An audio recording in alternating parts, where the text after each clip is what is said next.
नमस्कार, सबसे बड़ा मुद्दा देख रहे हैं मैं हूं आपके साथ शुभम त्रिपाठी। मैनपुरी में लोकसभा के उपचुनाव को लेकर बीजेपी और समाजवादी पार्टी अभी से अपनी अपनी जीत के दावे कर रही है।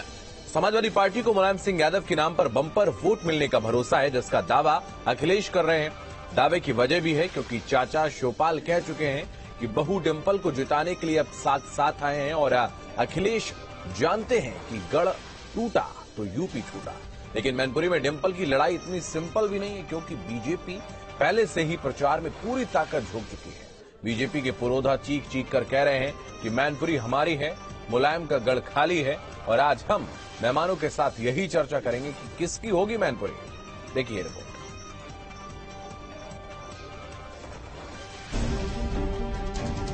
मैनपुरी में होने वाला लोकसभा का उपचुनाव अब नाक की लड़ाई बन चुका है।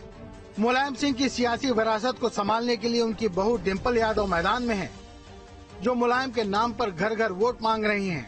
और उनके प्रचार में जुटे एसपी मुखिया अखिलेश यादव दावा कर रहे हैं कि बीजेपी को मालूम ही नहीं कि यहाँ सारे समाजवादी हैं जो एसपी को यादगार जीत दिलाएंगे। ये गिनती करते हैं दिल्ली और लखनऊ में बैठ करके, और अखबारों में भी लिखवाते हैं कि ये इतना ये इतना ये इतना। ये जानते नहीं है कि यहाँ पर सब समाजवादी लोग हैं, और जिस समय मन डालेंगे तो ऐतिहासिक जीत होगी। वोट हम लोग जरूर मांग रहे हैं, लेकिन आप सब नेताजी के लोग हैं, इसलिए इस चुनाव में आप अपना चुनाव समझ करके। डिंपल यादव को जिताने के लिए चाचा शिवपाल यादव भी मैदान में हैं, जो कह रहे हैं कि अब हम साथ साथ हैं। एक ही रहेंगे। एक बहू ने टेलीफोन किया है, चाचा हम लड़ेंगे, आ जाओ। हाँ, अब एक ही साथ रहेगा। हमने तुम कब आ रहे हैं ना हमारी। अगर गड़बड़ करे तो हमारे साथ ही हनुमान के साथ ही रहेंगे, ठीक करेंगे। अखिलेश, डिंपल और शिवपाल मैनपुरी की जनता को बार बार नेताजी की याद दिलाकर गढ़ को बचाने के लिए वोट मांग रहे हैं। लेकिन योगी के दोनों डिप्टी सीएम इस बात से निश्चिंत हैं कि अब यूपी में एसपी का कोई गढ़ ही नहीं बचा। अब एसपी का तिलिस्म टूट चुका है। तीनों चुनाव हम गंभीरता से लड़ रहे हैं, पहले भी लड़े हैं और उन सीटों पे मात दी है जो सीटें समाजवादी पार्टी अपना गढ़ मानती थी। और समाजवादी पार्टी के गढ़ में कमल खिल चुका है, इसलिए समाजवादी पार्टी का उत्तर प्रदेश में कोई गढ़ नहीं है। कि उत्तर प्रदेश में एक लोकसभा में और 2 विधानसभा के उपचुनाव हो रहे हैं। तीनों उपचुनाव में भारतीय जनता पार्टी प्रचंड बहुमत से जीतेगी। आदरणीय प्रधानमंत्री नरेंद्र मोदी जी की गरीब कल्याण योजनाओं को लेकर जनता में बहुत उत्साह है, और आदरणीय मुख्यमंत्री योगी जी के लाइन ऑर्डर को जनता सराहना कर रही है। मैं दावे के साथ कह सकता हूं कि तीनों उपचुनाव में भारतीय जनता पार्टी। मैनपुरी में अखिलेश के लिए ये लड़ाई इसलिए अहम है क्योंकि गढ़ टूटा तो फिर यूपी छूटा, और बीजेपी तो पुराने पैटर्न पर काम कर ही रही है, ठीक उसी तरह जैसे उसने कांग्रेस को हाशिए पर लाकर खड़ा कर दिया था। Team news state. तो जो सवाल इस वक्त सबके जहन में उठ रहे हैं वो सवाल है कि समाजवादी पार्टी को मैनपुरी में क्या सिंपैथी वोट मिल सकता है? शिवपाल के साथ आने से क्या बीजेपी को मात मिलेगी? नेताजी की गैर मौजूदगी में क्या उनका जलवा दिखेगा? और कितना कामयाब होगा बीजेपी का चक्रव्यूह? और मुलायम के अखाड़े में आखिर किसका दांव पड़ेगा भारी? ये तमाम वो सवाल हैं जिसके जवाब हम तलाशेंगे। लेकिन जो मेहमान इस वक्त हमारे साथ जुड़ रहे हैं चर्चा में, उनका परिचय आपसे करवाते हैं। हमारे साथ बीजेपी प्रवक्ता शरद त्रिवेदी इस वक्त जुड़ रहे हैं। उमाशंकर राजभर हमारे साथ एसबीएसपी के प्रवक्ता हैं। इंद्रजीत सिंह टीटू राष्ट्रीय महासचिव हैं राष्ट्रीय लोकदल के। अवधेश कुमार वरिष्ठ पत्रकार हमारे साथ जुड़ रहे हैं। कीर्ति निधि पांडे समाजवादी पार्टी के प्रवक्ता जुड़ रहे हैं। आप सभी का बहुत स्वागत है इस खास कार्यक्रम में। मैं शरद त्रिवेदी आपके पास आऊंगा, आपसे शुरुआत करूंगा। एक बड़ी लड़ाई आपके लिए मानी जा रही है और अब तो चाचा भतीजे साथ आ गए हैं, और अब तो सीधे तौर पर शिवपाल यादव कह रहे थे कि बहू का फोन आया और उसके बाद से अब परिवार पूरी तरीके से एक है। कितनी बड़ी चुनौती है आपके लिए? देखिए, हम चुनौती मानते हैं। हर चुनाव में हम उतनी ही तत्परता से काम करते हैं और हम लोग परमानेंटली चुनाव मोड में रहते हैं, ये सबको पता है।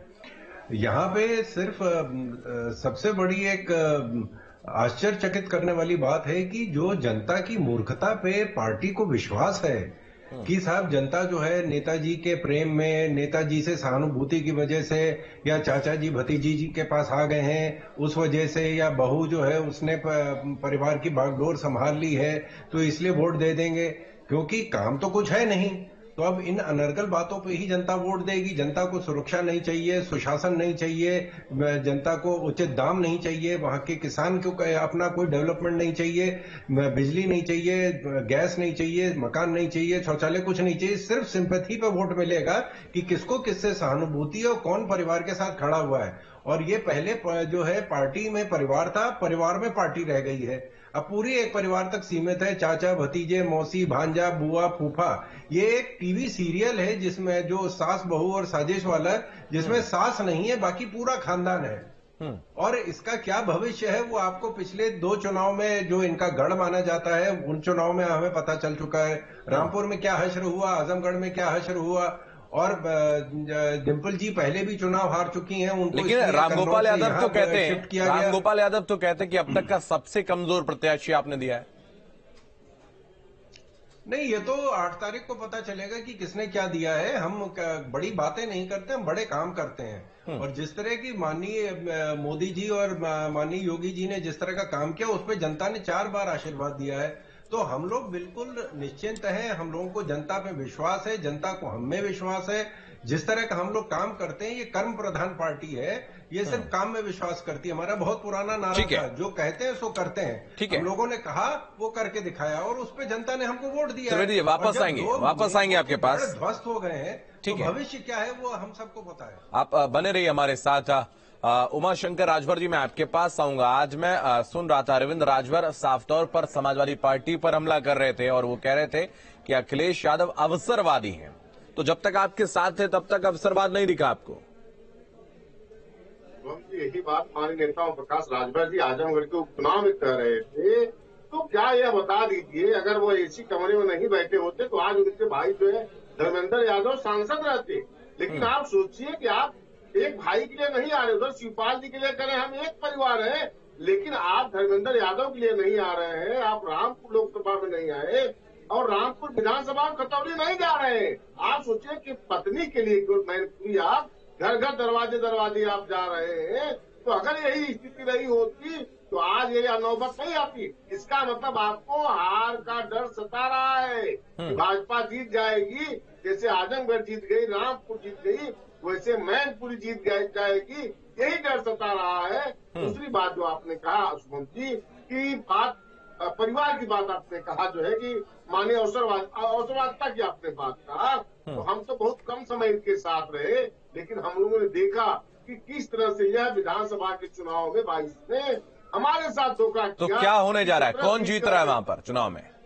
देखिए, जीतना तो निश्चित है कि जब सपा और बसपा गठबंधन था पिछली 2019 में, माननीय नेताजी तो केवल 96,000 वोट से जीते थे। तो इस बार जो है लाभार्थी यानी बसपा का जो वोटर है वो लाभार्थी भाजपा के शासनकाल में है। तो पक्का है कि वहाँ भाजपा जीतने जा रही है, तो क्लियर है, इसमें कोई दो राय नहीं। आप कहाँ पर हैं वहाँ पर, आप कहाँ ठहरते हैं? हमारा कैंडिडेट देखिए रमाकांत कश्यप जी थे, हम आज पिछड़ों का नेतृत्व देना चाह रहे थे, लेकिन किसी कारणवश आरोप की गलती से या हमारे प्रत्याशी की गलती से हम हाई कोर्ट गए हैं। हमारा प्रत्याशी प्रचार कर रहा है, लेकिन हम इस बात को आप ध्यान रखें कि हमारा प्रयास रहेगा कि हमेशा वहाँ पे अति पिछड़े हमेशा वहाँ नेतृत्व करें। ठीक है, हम वापस आपके पास आएंगे। इंद्रजीत सिंह टीटू राष्ट्रीय महासचिव हैं राष्ट्रीय लोकदल के। इंद्रजीत जी, मैं आपके पास आऊंगा। सवाल यही है कि अगर हम देखें आरएलडी के एक नेता ने रामपुर की अगर विधानसभा सीट की हम बात करें, वहां पर बीजेपी के साथ चले गए, उन्होंने सीधे तौर पर समाजवादी पार्टी का वहां पर विरोध किया। तो आपका गठबंधन का प्रत्याशी खतौली में जरूर आप उतार रहे हैं, लेकिन क्या वहां पर स्वीकार होगा आपका प्रत्याशी? क्यों नहीं स्वीकार होगा? अगर इन्होंने सत्ताधारी पार्टी ने एमएसपी पे बिल ला दिया हो, किसानों को 15 दिन के अंदर पेमेंट का जो वायदा इनके घोषणा पत्र में है वो कर दिया हो, जो नौकरियां दे दी हो, 700 किसान हमारे मारे गए।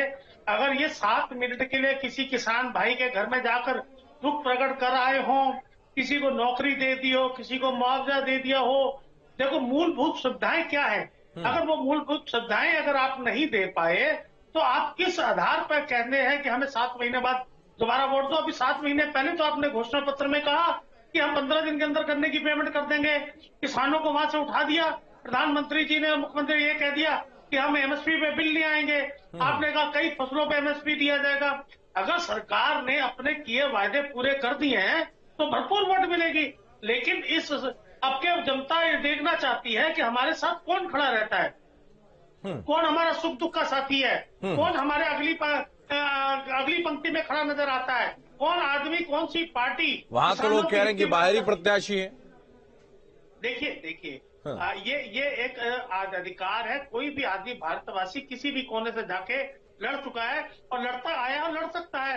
आप मदन भैया कहा खेखड़ा में थे, विधायक जी थे, अब वो मेरठ का ही क्षेत्र है। और हमारे आदरणीय प्रधानमंत्री जी गुजरात से बनारस में जाकर चुनाव लड़ चुके हैं, तो जनता ने उसको सेट करा है। ये तो साथ में लगता हुआ जिला है। खेखड़ा और क्या नाम तुम्हारा यहाँ खतौली में कितना बड़ा फर्क है, 15 मिनट का फर्क है। 15 मिनट आधे घंटे में आदमी आजकल पहुंच जाता है। और दूसरी बात उन्होंने ये कहा है कि मैं जीतने के बाद ये निजी निवास लूंगा, लोगों को मेरे पास समस्या लेने के लिए, अपनी समस्या सुनाने के लिए नहीं आना पड़ेगा। मैं पब्लिक के पास जाऊंगा, पब्लिक के बीच में बैठ के उनके हित की बात करूंगा, उन्हें गन्ने का फालतू मूल्य दिलाने की लड़ाई लड़ूंगा, उनका हक की बात करूंगा। तो जनता किसको बात करेगी? जो उनके मन की बात कर रहा है, जो उनको हक दिलाने की बात कर रहा है, या वो वायदों पे और बड़े बड़े मंगेरू लाओ के सपनों पर विश्वास करेगी जनता वहां की? ठीक है, कीर्ति निधि जी, मैं आपके पास आऊंगा। अंत में सबसे आपके पास आ रहा हूं, चूंकि मैनपुरी में जीत का दावा आप कर रहे हैं और अखिलेश यादव लगातार कह रहे हैं कि यहां पर समाजवादी पार्टी जो है चुनाव जीतने जा रही है। लेकिन दूसरी तरफ रघुराज शाक्य का साफ तौर पर कहना है कि उनके साथ में धोखा हुआ था और उस धोखे का बदला वहां के जो शाक्य वोटर्स हैं, जो पिछड़े जाति के वोटर्स हैं, वो लेने जा रहे हैं और सवर्णों का समर्थन मिलने जा रहा है उनको।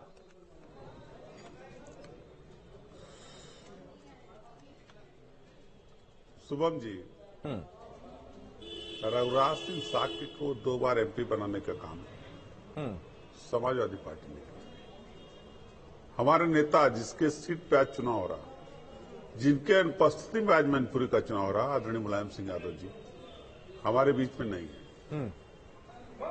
2 बार रघुराज सिंह शाक्य को एमपी बनाने का काम माननीय मुलायम सिंह यादव जी ने किया। और जिस उम्मीद के साथ भारतीय जनता पार्टी का प्रदेश और राष्ट्रीय नेतृत्व रघुराज शाक्य को उम्मीदवार बनाया था,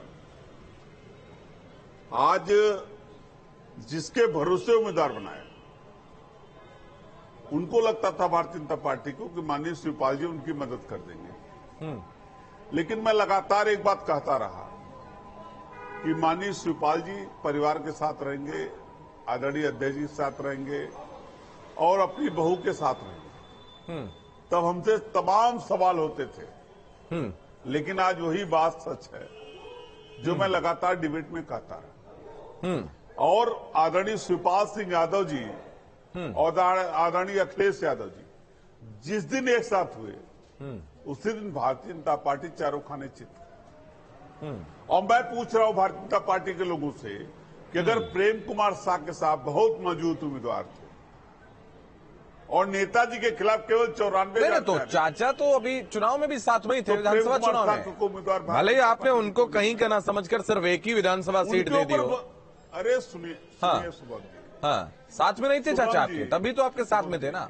शुभम जी सुनिए, उनके प्रेम कुमार शाक्य, अरे सुनिए तो भारतीय जनता पार्टी ने प्रेम कुमार शाक्य पे भरोसा क्यों नहीं किया? क्यों नहीं किया? नहीं, ये तो जो नेताजी के खिलाफ केवल 94,000 से आ रहा हो, उसको उम्मीदवार भारतीय जनता पार्टी क्यों नहीं बनाया? इसलिए नहीं बनाया कि उस उम्मीदवार पे भारतीय जनता पार्टी को भरोसा नहीं, दूसरे के उम्मीदवार पे, उधार के उम्मीदवार पे भरोसा कर रहे हैं। और जो बात टीटू जी कह रहे थे, भारतीय जनता पार्टी ने 6 महीने पहले ही एक घोषणा पत्र जारी किया, वो सरकार में है।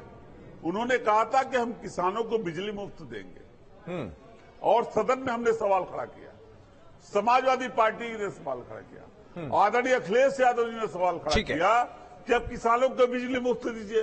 ठीक, तो उत्तर प्रदेश की सरकार ने स्पष्ट कहा कि मेरी स्थिति ये नहीं है कि हम बिजली दे पाएं किसानों को।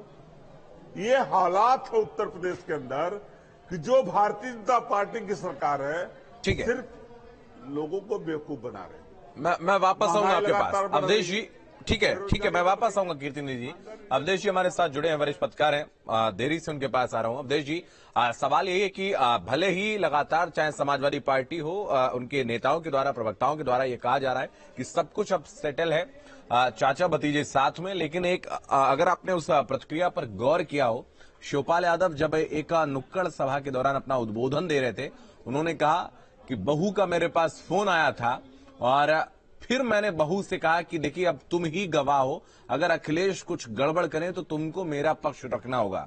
यानी कि अभी भी शिवपाल यादव को अंदेशा है कि अखिलेश कुछ जो है वो गड़बड़ कर सकते हैं आने वाले समय में, पूरी तरीके से मन से साथ नहीं है। मतलब देखिए, मन से साथ होने का तो प्रश्न ही नहीं है। जो कुछ 2014 से शिवपाल सिंह यादव के साथ हुआ है और जिस ढंग से उनको, आखिर जब अखिलेश यादव मुख्यमंत्री थे तब भी मंच से उनको कहना पड़ा कि मुख्यमंत्री जी झूठ बोल रहे हैं। वो सारी परिस्थितियां हमारे सामने हैं और बाकी अब उस पर जाने की आवश्यकता नहीं है। अब यह है कि एक भावना की बात होती है कि बहू ने फोन कर दिया है, दोनों पति पत्नी मिलने आ गए हैं, तो हमको साथ जाना चाहिए और इस समय साथ देना चाहिए। और उन्होंने कहा ही है कि फिर इसके बाद अखिलेश करेगा, यानी अखिलेश यादव पर कैसे विश्वास करेंगे। जो कोई भी शिवपाल सिंह से संपर्क में रहते हैं, जिन लोगों को दोनों के रिश्ते का पता है, जिन लोगों को 2015-16 के बाद से जो पार्टी में स्थिति बनी, 2014 के बाद से पार्टी में जो स्थिति बनी पता है, वो कैसे मान सकते हैं। लेकिन देखिए, यहाँ जहां तक चुनाव का सवाल है, मैंने पहले भी कहा, अभी भी कह रहा हूं कि शिवपाल सिंह यादव अगर विरुद्ध होते या तटस्थ होते तो ज्यादा क्षति पहुंचा सकते थे डिम्पल यादव को, बहुत ज्यादा क्षति पहुंचाते, उसकी हारने की संभावना निश्चित हो जाती। लेकिन समर्थन देकर के वो वोट दिलवा पाएंगे बहुत ज्यादा, ये दोनों, इसमें मुझे संदेह है कि दोनों दो बातें होती हैं जी, विरोध करना, तटस्थ रहना और समर्थन देना। तो तीसरी बात है वो ये है कि देखिए, अभी रामपुर और आजमगढ़ का लोकसभा उपचुनाव हारने के बाद, पहले विधानसभा चुनाव हारने के बाद भी अखिलेश यादव या समाजवादी पार्टी ने ऐसा कुछ नहीं किया है जिससे जन समर्थन उसका वापस आ गया हो। और सरकार ने क्या किया नहीं किया वो तो उस पर बहस हो सकती है, लेकिन योगी सरकार ने चुनाव जीतने के बाद ऐसा कुछ नहीं किया है जिससे जनता उसके विरुद्ध चली जाए। तो इसलिए, और अभी चूंकि भाजपा के जीतने की एक प्रक्रिया है, इसलिए मैनपुरी का चुनाव मुलायम सिंह जी अब नहीं है। मुलायम सिंह के जिंदा रहते भी 94,000 के अंतर से बीजेपी का उम्मीदवार आ। अरे अवधेश जी, ऐसा क्या काम कर दिया योगी जी ने कि जनता उनके साथ चली जाए? आज इसमें भी बताइए ना। अरे आजमगढ़ और रामपुर में देखा है ना अपने चुनाव परिणाम, तो आपके सामने है चुनाव परिणाम। तो आजमगढ़ रामपुर का चुनाव परिणाम आपके सामने है। नहीं बता सकते। नहीं, ऐसा है, मैं उस विषय पर अभी बात नहीं कर रहा हूं। मैं केवल चुनाव पर बात कर रहा हूँ कि चुनाव के परिणाम क्या आ रहे हैं। चुनाव के परिणाम लगातार बढ़ रही है, जा रहे हैं, बेरोजगारी बढ़ रही है, हंगर इंडेक्स बढ़ रहा है। क्या बात कर रहा है? मेरा सब कुछ बढ़ रहा, मैं उस पर सरकार ने कौन सा अच्छा काम कर दिया? मैं सरकार की उपलब्धि, सरकार के काम पर अभी नहीं जा रहा हूँ, लेकिन जनता का वोट सरकार को मिल रहा है। इसका अर्थ यह है कि योगी सरकार क्यों नहीं जा रहे? क्यों नहीं जा रहे आप? तो इसलिए क्यों नहीं जा रहे आप? इस समय केवल समाजवादी पार्टी की आलोचना करना जानते हैं, नहीं केवल आप सरकार की आलोचना नहीं कर सकते। केवल आप अखिलेश यादव समाजवादी पार्टी की आलोचना करेंगे। अच्छा, समाजवादी पार्टी ने चुनाव जीतने के लिए क्या किया है? आप विश्लेषण गलत कर रहे हैं। पार्टी ने आप विश्लेषण गलत कर रहे हैं। आप विश्लेषण गलत कर रहे हैं। के लिए क्या किया? समाजवादी पार्टी लगातार जनता के मुद्दों पर सड़क से लेकर सदन तक बढ़ रही है। महंगाई बढ़ रही है, आप नहीं बोल सकते। बेरोजगारी बढ़ी, आप नहीं बोल सकते। किसानों की समस्या है, आप नहीं बोल सकते। एमएसपी आतंकवाद है, ये नहीं बोल सकते। सदन के अंदर सरकार ने कहा कि भाई किसानों को बिजली फ्री नहीं दे सकता है, आप नहीं बोल सकते। ज्यादा वोट लाने की संभावना बढ़ गई हो। आजमगढ़ और रामपुर चुनाव के बाद समाजवादी क्या बात कर रहा है? क्या किया है सांगठनिक स्तर पर जिससे क्या बात कर रहे हो अवधेश जी आप? ठीक है, अवधेश ठीक है, ठीक है, ठीक है। कम से कम कीर्तिनिधि जी, आपका सवाल हम बीजेपी से ले लेते हैं, बीजेपी से ले लेते हैं। शरद त्रिवेदी जी हमारे साथ में है इस वक्त। उनका सवाल है शरद जी, कीर्तिनिधि जी कह रहे हैं कि आखिर क्या ऐसा किया है वहां पर बीजेपी के द्वारा जो उनको जनता वोट देगी। शुभम जी, अगर हम गिनाने बैठे तो मुझे लग रहा पूरी रात भी कम पड़ेगी। मैं सिर्फ इतना बताऊंगा कि जो भाजपा ने किया है उस पे 4 बार जनता ने आशीर्वाद दिया है, तो कुछ ना कुछ तो जरूर अच्छा किया है। ये जनता वो नहीं है जो जिसको ये लोग पिछले जब 4 बार ये सत्ता में आए थे ये बेवकूफ बना के आ गए। और दूसरी चीज इन्होंने जो कहा है कि शिवपाल जी बेटियों की सुरक्षा पे बोलिए, किसानों के खाद और बीज पे बोलिए, हिम्मत तो बोलिए शरद जी। 4 बार डूबी है, नहीं बोल सकते कि हम लोकसभा आप लोग केवल गुमराह करेंगे लोगों को, हम नहीं बोल सकते हम तैरना सीखेंगे। मैं तो इन्होंने इनकी हालत अब ये हो गई है कि न इनको घर दिख रहा है, न इनको। जी इंद्रजीत जी लास्ट 10 सेकेंड जी, बोलिए, जल्दी बोलिए। सीमित हो गई है। देखिए भाई साहब, बात ये है, शरद जी जो है, शरद जी जो जनता इन पे विश्वास कर रही है, उस जनता के विश्वास को मिसयूज कर रहे हैं। अगर जनता ने विश्वास करा है लेकिन ये खरे नहीं उतरे हैं, जनता ने जरूर विश्वास करके इनको मैंडेट दिया है। और दूसरी जो शिवपाल जी, लेकिन आप मान तो रहे ना कि जनता विश्वास कर रही है, अगर विश्वास ना किया तो दोबारा फिर क्यों जिताती? मैं बताता हूँ। पहली बात तो ये जो शिवपाल जी वाली बात है, कभी भी मांस नखून से अलग नहीं होता है। ठीक है, और आज मैं बताऊं, ठीक है, ये देखने वाली बात होगी। आप सभी का बहुत धन्यवाद हमारे साथ इस खास कार्यक्रम में जुड़ने के लिए। तो मैनपुरी हो, चाहे खतौली हो या रामपुर सीट हो, लगातार सभी राजनीतिक दल और खास तौर पर बीजेपी और समाजवादी पार्टी इस दौरान अपनी जीत के लिए हर कोशिश आजमाने में जुटे हुए हैं। एक तरफ बीजेपी अपने मंत्रियों की फौज, अपने नेताओं की फौज मैनपुरी सीट पर उतार चुकी है, बाकी सीटों पर उतार चुकी है, वहीं समाजवादी पार्टी भी कोई कोर-कसर नहीं छोड़ना चाहती। इस खास कार्यक्रम में फिलहाल इतना ही। आप लगातार बने रहिए न्यूज स्टेट के साथ।